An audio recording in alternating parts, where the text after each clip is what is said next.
രാഹുൽ മാങ്കുടത്തിൽ MLA-യുടെ ജാമ്യം റദ്ദാക്കണം എന്നാവശ്യപ്പെട്ട് അതിജീവിത സുപ്രീം കോടതിയെ സമീപിച്ചു. ആദ്യ ബലാത്സംഗ കേസിലെ അതിജീവിതയാണ് ഹൈക്കോടതിയുടെ ഇടപെടൽ നിയമവിരുദ്ധമാണ് എന്ന് ചൂണ്ടിക്കാട്ടി സുപ്രീം കോടതിയെ സമീപിച്ചത്.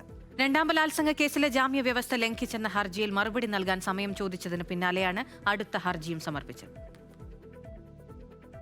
പ്രായപൂർത്തിയാകാത്ത കുട്ടിയെ ഉൾപ്പെടെ 10ഓളം ഇരകളെ രാഹുൽ പീഡിപ്പിച്ചിട്ടുണ്ട്. രാഹുൽ ഒരു സൈക്കോപാത്താണ്.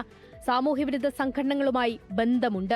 ജാമ്യം നൽകിയത് തന്റെ ജീവന് ഭീഷണിയാണെന്നാണ് അതിജീവിത ഹർജിയിൽ പറയുന്നത്.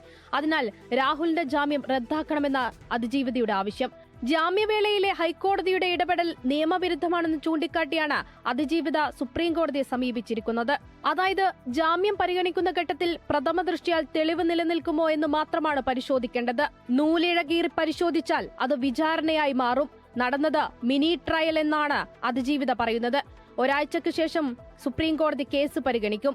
സമ്മതമില്ലാതെ നിരവധി തവണ ബലാത്സംഗം ചെയ്തു. ഗർഭിണിയായിരിക്കുമ്പോഴും പീഡനത്തിനിരയായി. ഗർഭചിത്രം ഉൾപ്പെടെ നടത്തിയത് തന്റെ സമ്മതമില്ലാതെയാണെന്നാണ് ഹർജിയിൽ പറയുന്നത്.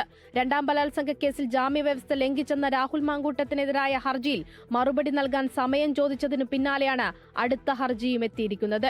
Big TV, Thiruvananthapuram.